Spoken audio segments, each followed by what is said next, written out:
দক্ষিণেশ্বর, গঙ্গার শান্ত ঢেউ, ভোরের স্নিগ্ধ আলো আর ঘণ্টা ধ্বনিতে মুখরিত এক পবিত্র প্রাঙ্গণ। এ শুধু একটি মন্দির নয়, এ এমন এক স্থান যেখানে লক্ষ লক্ষ মানুষের বিশ্বাস, প্রতি ভক্তি আর আশার মিলন ঘটে প্রতিদিন। নমস্কার বন্ধুরা, আপনারা সবাই কেমন আছেন? আশা করি ভালো আছেন। আমি শান্তনু, আর আমি আজ চলে এসেছি কলকাতার অন্যতম বিখ্যাত কালী মন্দির মা দক্ষিণেশ্বরের, মা ভবতারিণী দক্ষিণেশ্বর কালী মন্দিরে। তো আজ আমি আপনাদের এই ভিডিওর মাধ্যমে এই মন্দিরের বিভিন্ন তথ্য তুলে ধরব। তো আপনারা কিভাবে এই মন্দিরে আসবেন, কিভাবে ভোগ প্রসাদ পাবেন, আর যদি গাড়ি নিয়ে আসেন তো কোথায় গাড়ি রাখবেন। তো চলুন ভিডিওটি শুরু করা যাক।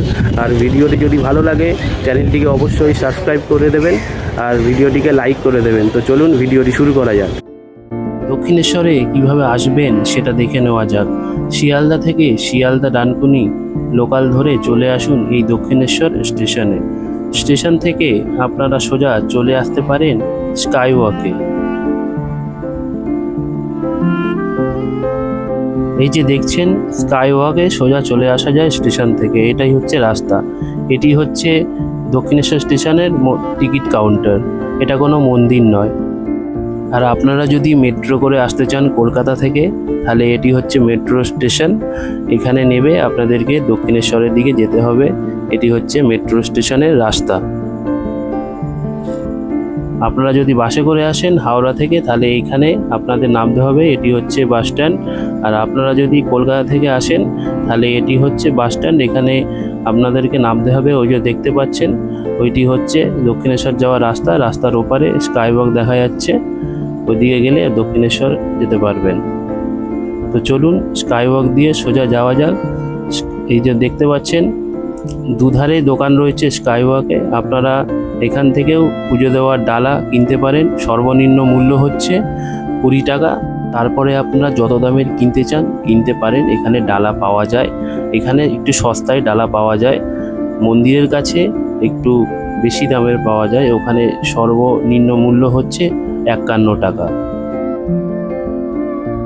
তো আমরা এখন চলে এসেছি স্কাই ওয়াকের শেষ প্রান্তে। এখানে দেখতে পাচ্ছেন বসার জায়গাও করা রয়েছে। আপনারা চাইলে এখানে বসতে পারেন। আর ঠিক তার পাশেই স্কাই ওয়াক থেকে নেমে যাওয়ার রাস্তা রয়েছে। এখান থেকে আপনারা নেমে যেতে পারেন। পাশে এসকেলেটর সিঁড়ি রয়েছে, এখান থেকে আপনাদেরকে নেমে যেতে হবে। তার পাশে রয়েছে লিফট। বয়স্ক ব্যক্তিদের জন্য লিফট আছে, তারা এখানে ব্যবহার করতে পারে। চলুন নেমে যাওয়া যাক স্কাই ওয়াক থেকে। স্কাই ওয়াক থেকে নেমেই আপনারা দেখতে পাবেন মন্দিরের মূল প্রবেশদ্বার। মূল প্রবেশদ্বার থেকেই বাঁদিকে দেখতে পাবেন ফেরিঘাট যাওয়ার রাস্তা। এই রাস্তা থেকে গেলেই আপনারা ফেরিঘাটের দিকে যেতে পারবেন।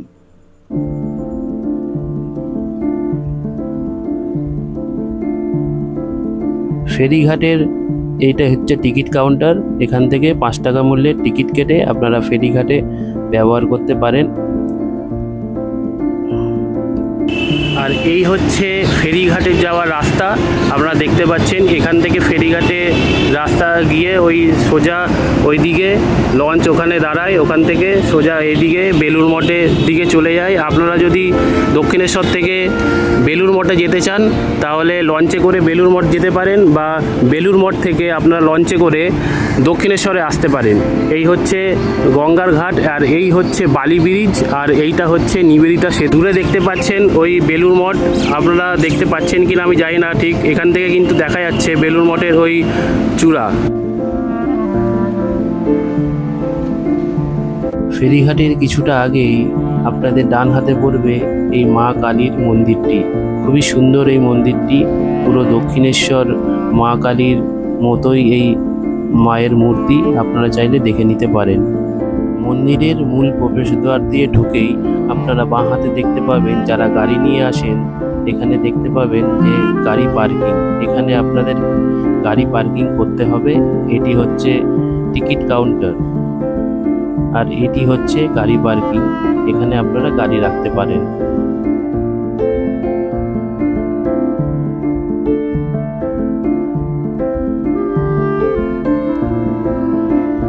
1855 সালে রানী রাসমণি উদ্যোগে প্রতিষ্ঠিত এই ঐতিহাসিক মন্দির শুধু একটি ধর্মীয় স্থান নয়, এটি বাংলার ইতিহাস, সংস্কৃতি এবং ভক্তির এক জীবন্ত প্রতীক। এখানেই মা ভবতারিণীর আরাধনা করেছেন শ্রী শ্রী রামকৃষ্ণ পরমহংসদেব। তার সাধনা, ভক্তি এবং আধ্যাত্মিক জীবন আজও লক্ষ লক্ষ মানুষকে অনুপ্রাণিত করে। এই যে আপনারা স্থানটি দেখতে পাচ্ছেন, এখানে শ্রী শ্রী ঠাকুর একসময় যখন ইসলাম ধর্ম গ্রহণ করেছিলেন, এখানেই উনি সাধনা করতেন। মন্দিরের গেট থেকে কিছুটা এগিয়ে এসেই আপনারা দেখতে পাবেন শ্রী শ্রী রামকৃষ্ণদেবের একটি বড় চিত্রপট।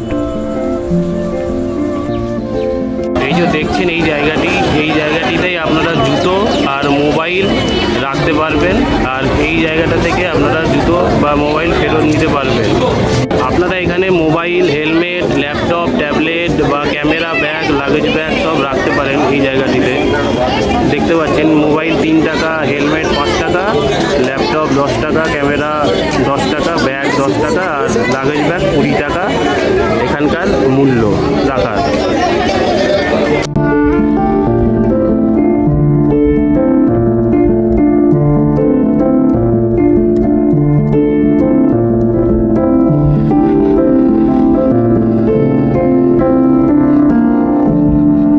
দক্ষিণেশ্বর মন্দির ভোর 5টার সময় খুলে যায়, আর দুপুর 12:30টার সময় আবার বন্ধ হয়ে যায়, আবার বিকেল 3:30টার সময় খোলে, আর সন্ধে 7:30টার সময় বন্ধ হয়ে যায়।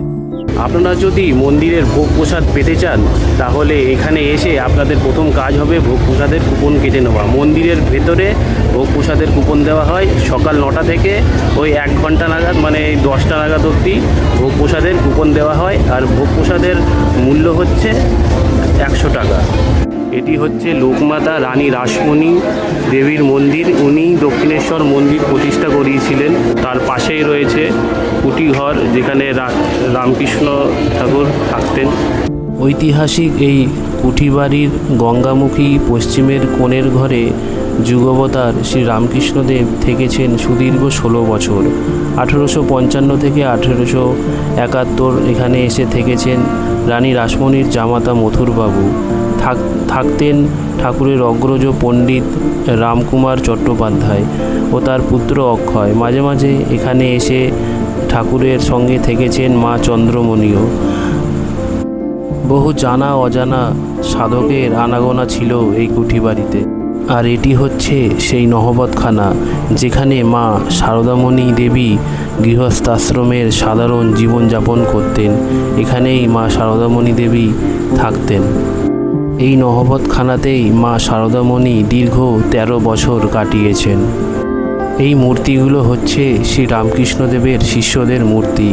ইনারা শ্রী রামকৃষ্ণদেবের সান্নিধ্যে আধ্যাত্মিক শিক্ষা গ্রহণ করেছিলেন।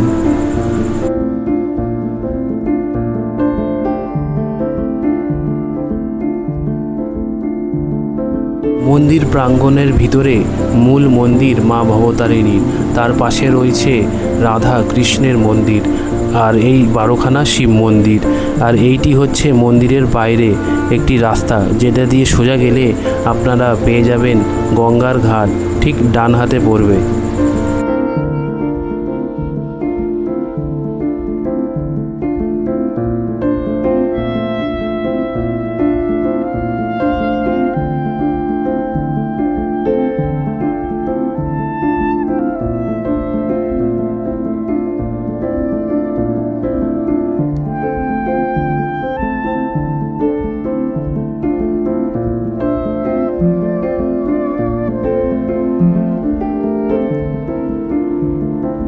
মন্দিরের পাশে আপনারা একটা গঙ্গার ঘাট দেখতে পারবেন, আর নহবত থানার পাশে আপনারা আর একটি গঙ্গার ঘাট দেখতে পারবেন।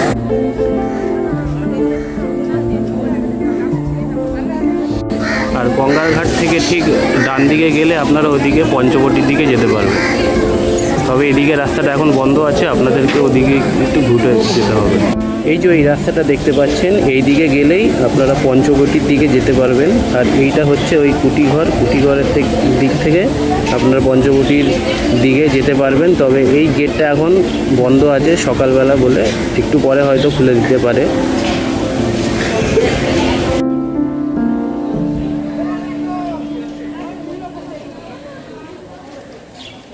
এই হচ্ছে সেই পঞ্চবটি জায়গা, যেখানে দীর্ঘ বহু বছর শ্রী শ্রী রামকৃষ্ণ পরমহংসদেব তার সাধনা করেছিলেন।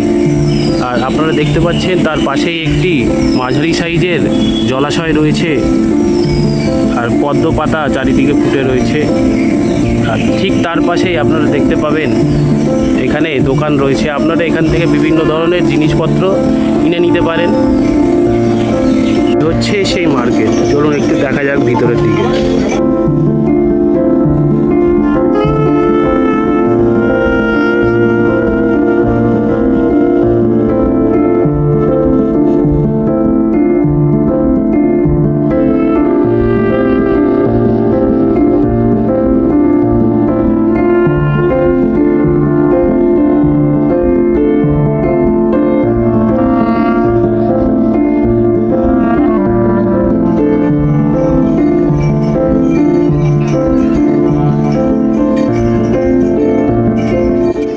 এখানে বিভিন্ন দেবদেবীদের ফটো, শিবলিঙ্গ বা শঙ্খ এখানে সবই পাওয়া যায়, আপনারা চাইলে এখান থেকে কিনে নিতে পারেন।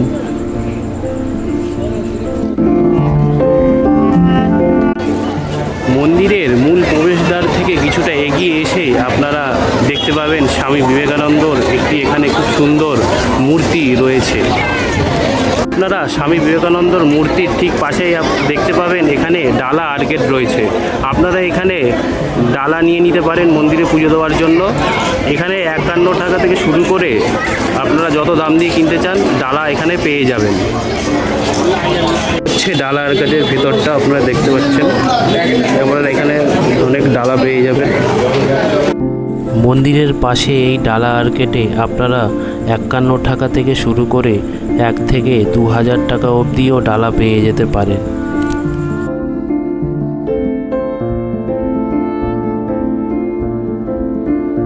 মন্দিরের মূল প্রবেশদ্বারের থেকে ঢুকে আপনারা বাঁদিকে একটা পার্কিং পেয়ে যাবেন গাড়ি রাখার। আর ঠিক কিছুটা এগিয়ে এসে আপনারা আর একটি পার্কিং পাবেন, ওখানে ভর্তি হয়ে গেলে এখানে পাঠিয়ে দেয়। এই হচ্ছে সেই পার্কিং। এদিক থেকে এসে আপনারা এখানে গাড়ি রাখার একটা জায়গা পেয়ে যাবেন। আর এইখানে আপনাদেরকে গাড়ি পার্কিংয়ের দাম দিয়ে এই দিক থেকে আপনারা মন্দির থেকে বেরিয়ে যেতে পারেন। এখানে আপনাদেরকে গাড়ির পার্কিংয়ের দাম দিতে হবে। গাড়ির 4 চাকার মূল্য হচ্ছে 30 টাকা, আর বাইকের হচ্ছে 10 টাকা পার্কিং চার্জ। দক্ষিণেশ্বর মন্দিরের পাশেই আরেকটি নবনির্মিত রামকৃষ্ণ মিশনের মন্দির তৈরি হয়েছে, আপনারা দেখতে পাচ্ছেন। চলুন ওখানেও যাওয়া যাক।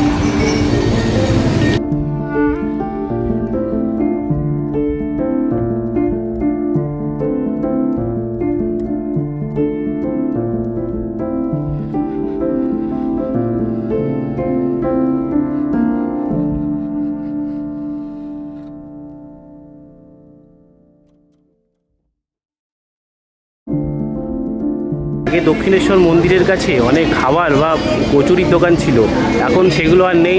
আপনারা দেখতে পাচ্ছেন আমার পেছনে ফুড প্লাজা, সেই ফুড প্লাজাতেই সব ওই দোকানগুলো রয়েছে। তো চলুন ভিতরে যাওয়া যাক আর খাবারের মান কেমন সেটা জানা যাক।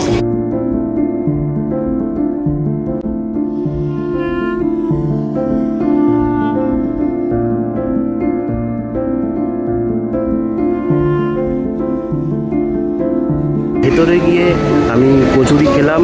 কচুরির প্রতি প্লেট 60 টাকা করে নিল, বেশ ভালোই, মোটামুটি ঠিকই আছে। তো আপনারা দক্ষিণেশ্বর আসলে আপনারা এই ফুড প্লাজাতে এসে খেতে পারেন, কোনো অসুবিধা হবে না। এখানে কচুরি, ধোসা, ইডলি সবই পাওয়া যায়, লস্যিও পাওয়া যায়। তো আপনারা এখানে আসলে অবশ্যই এই ফুড প্লাজাতে এসে সকালের টিফিনটা সেরে নিতে পারেন। ফুড প্লাজা ছাড়াও আপনারা মন্দির থেকে বেরিয়ে এসে বাঁ হাতে পেয়ে যাবেন অনেক দোকান। এই দোকানগুলোতেও আপনারা দেখে নিতে পারেন, এখানেও অনেক ধরনের খাবার পাওয়া যায়।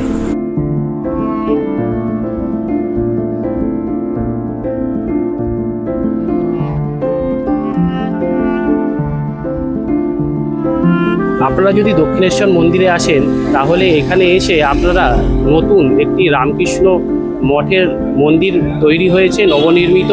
এটি 16ই জুলাই রথযাত্রার দিনকে খোলা হয়েছে এই মন্দিরটি। আপনারা এটা দেখে যেতে পারেন, এখানে দর্শন করে যেতে পারেন।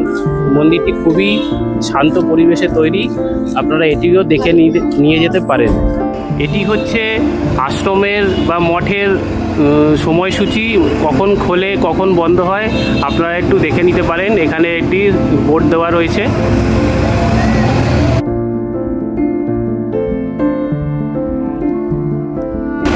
এটি হচ্ছে দক্ষিণেশ্বর মন্দিরে গাড়ি পার্কিংয়ের এক্সিট পয়েন্ট, আর এই হচ্ছে রামকৃষ্ণ মিশনের এটাই প্রবেশ পথ, মূল প্রবেশ দ্বার এটা। এখান থেকে আমরা যেতে পারেন। তো চলুন আশ্রমের ভিতরে ঢোকা যাক।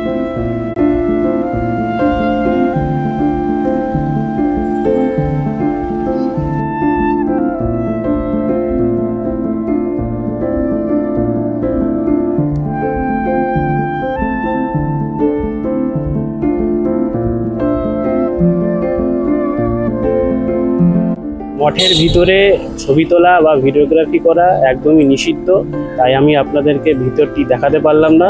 আপনারা যদি দক্ষিণেশ্বর মন্দির ঘুরতে আসেন তো অবশ্যই এই রামকৃষ্ণ মঠ দক্ষিণেশ্বর মন্দিরটি অবশ্যই ঘুরে একবার দেখে নিতে পারেন। খুবই ভালো, ভেতরটি একেবারে শান্ত পরিবেশ, যেমন রামকৃষ্ণ মিশনের ভিতরে হয়। একদমই শান্ত পরিবেশ, আপনাদের মন প্রাণ জুড়িয়ে যাবে। অবশ্যই এটা ঘুরে দেখবেন, খুবই সুন্দর একটি জায়গা।